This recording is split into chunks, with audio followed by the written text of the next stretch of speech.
In today's video, I'm going to be showing you how you can cut this beautiful simple A-line gown. So if it's something you would love to learn, do well to watch to the end of the video, like, share and subscribe. So without further ado, let's jump right into the video.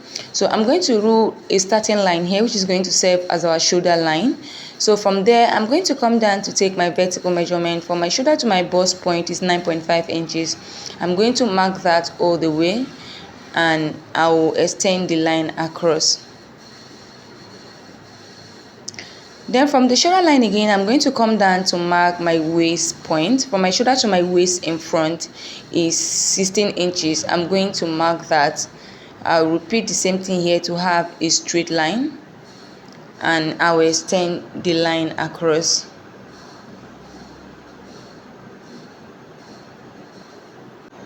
Then from the waistline, I'm going to come down to mark my hip point. From my waist to my hip point is 9 inches. This is for a tall person. If you're an average person, you can use 7 to 8 inches. I'll go ahead and extend this point across. For the total length of this dress, I want it to be 37 inches, but I'm going to be marking 34 inches. The 3 inches is going to be for the ruffle we have under the dress. So it depends on how long or short you want yours to be. So I will mark 34 inches here. By the time I add the 3 inches for the ruffle we have under, it's going to be 37 altogether by the end of the day. So I'll go ahead and label my lines. This is my full length, this is the hip line, this is my waistline, and this is my bust line. I'm going to come to the shoulder line here, divide my shoulder by 2. I'll mark it. At that point, I'll come down by 1 inch for my shoulder slope. I will come here to mark my neck width of 3 inches. I will connect from the shoulder slope all the way to the neck width. For the neck depth, I'm going to mark 3 inches for the neck depth for the front. So I'm using 3 by 3, and I'm going to connect with my curve rule from the neck width all the way to the 3 inch, like so.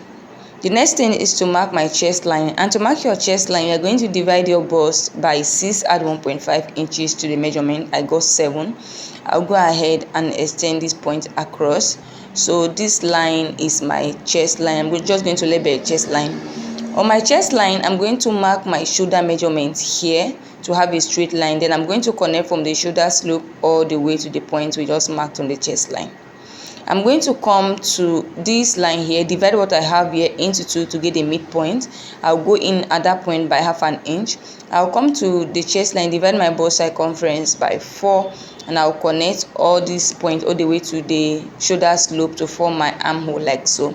So the next thing is to impute our round body measurement, but I'm going to add another paper to this paper because this paper will not be enough because of the flare we have. So I will join another pattern paper to this one, and we are not going to be using that for this dress except for the bust dart. So I'll just go ahead and add the paper. So I've already imputed my bust measurement. I'll just add extra 1.5 inches here for ease. All right, then I'll come to the waistline. I'll divide my waist by 4. I'm going to mark it right here. Then I'm going to add like 1 inch of ease, or you can do 1 or 1.5 inches. It depends on what you want.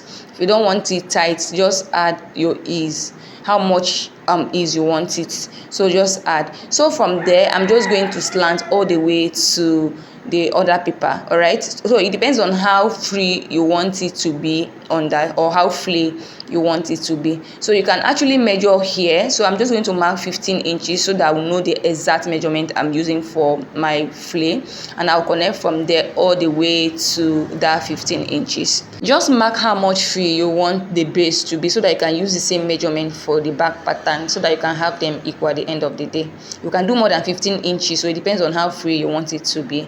So this is basically it for this one. The next thing is to mark the bust dart, and to mark your bust dart, this is a different from you have from your shoulder to your waist in front and back, and mine is 1.5 inches. So I'm going to come down from the bust line by 1.5 inches, and I'll come in here by my bust span divided by 2, which is 3.5. My nipple is my nipple to nipple measurement divided by 2, which is 3.5. Then I'll connect from there to this point like this. You can, if you look at the thumbnail, you see that there's a bust dart. They hold a bust dart there. So this is it for the front. I'll just go ahead and cut this out. This is very, very easy to cut. You can cut this within 5 minutes.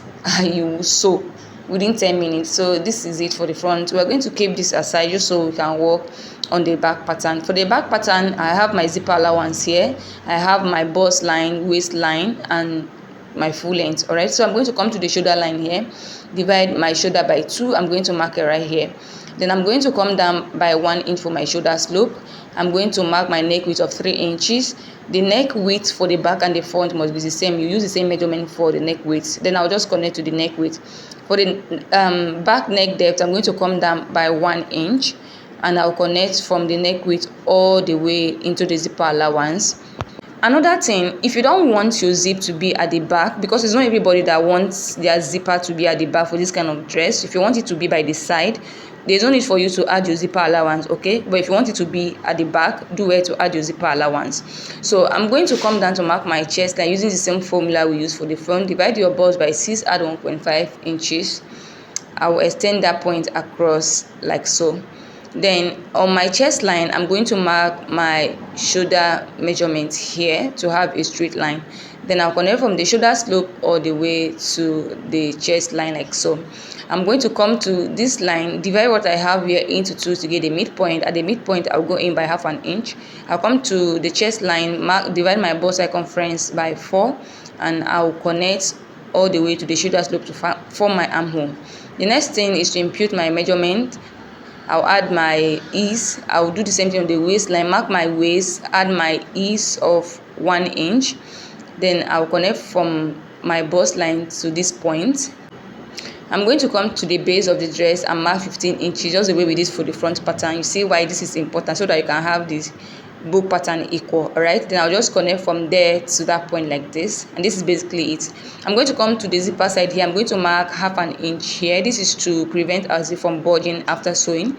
I will slant it up and down this way, and this excess we have here, we're going to cut it out. Like I said earlier, if you are using a side zipper, there won't be need for you to add this 1 inch for your zipper allowance, unless you are using a zipper at the back. All right, so we just cut it out this way, and this is what we have for the back pattern. You can see how simple it is to cut this pattern. Very, very simple. So this is basically it for this tutorial. If you have any question, anything you don't understand, do it to drop it in the comment section, and I will do it to attend to it. Thank you so much for staying tuned, and I will see you in the next video.